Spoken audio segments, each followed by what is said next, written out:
रुको, अगर मैं तुमसे कहूँ कि अगले 12 घंटे तुम्हारी पूरी जिंदगी बदल सकते हैं, तो क्या तुम यकीन करोगे? गौतम बुद्ध कहते थे, इंसान की सबसे बड़ी लड़ाई दुनिया से नहीं अपने ही मन से होती है, और जिसने सिर्फ 12 घंटे अपने मन पर जीत हासिल कर ली तो उसकी किस्मत बदलने से कोई नहीं रोक सकता। लेकिन यह कहानी सिर्फ सुनने वालों के लिए नहीं, इसे समझने वालों की जिंदगी बदल जाती है। एक युवक गौतम बुद्ध के पास पहुंचा। उसकी आंखों में डर था, चेहरे पर थकान और दिल में सिर्फ एक सवाल, भगवान मेरी जिंदगी इतनी बुरी क्यों है? बुद्ध ने उसकी ओर देखा लेकिन कोई जवाब नहीं दिया। उन्होंने उसे जंगल के बीच एक पुराने मंदिर में ले जाकर कहा, आज रात तुम यहाँ अकेले रहोगे। युवक डर गया, चारों तरफ घना अंधेरा, हवा की डरावनी आवाज और ऐसा लग रहा था जैसे कोई उसे देख रहा हो।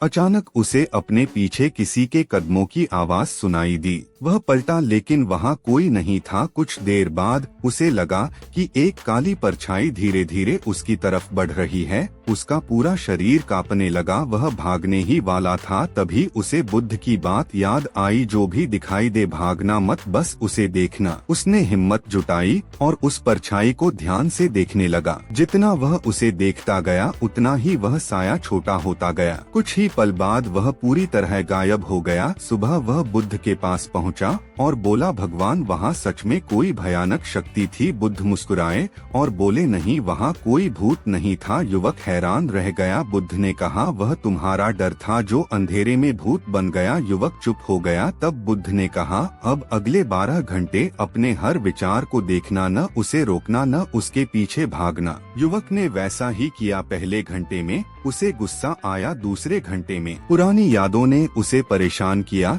तीसरे घंटे में भविष्य का डर सामने आया। लेकिन हर बार उसने सिर्फ देखा और कुछ नहीं किया। धीरे धीरे उसका मन शांत होने लगा। 12 घंटे पूरे होने के बाद उसके चेहरे पर पहली बार सुकून था। तब बुद्ध बोले, तुम्हारी जिंदगी को किसी दुश्मन ने बर्बाद नहीं किया था। तुम्हारे अपने अनियंत्रित विचार ही तुम्हारे सबसे बड़े दुश्मन थे। जिस दिन तुम अपने मन के मालिक बन जाओगे उसी दिन तुम्हारी किस्मत बदल जाएगी। आज अगर तुम सच में अपनी जिंदगी बदलना चाहते हो तो अगले 12 घंटे किसी से शिकायत मत करना, किसी को दोष मत देना और अपने हर विचार को सिर्फ देखना। हो सकता है इन 12 घंटों के बाद तुम्हें वह इंसान मिल जाए जो तुम्हारी पूरी जिंदगी बदल सकता है, और वह इंसान कोई और नहीं, तुम खुद हो। अगर तुम यह 12 घंटे वाला चैलेंज स्वीकार करते हो तो कमेंट में लिखो, मैं तैयार हूँ।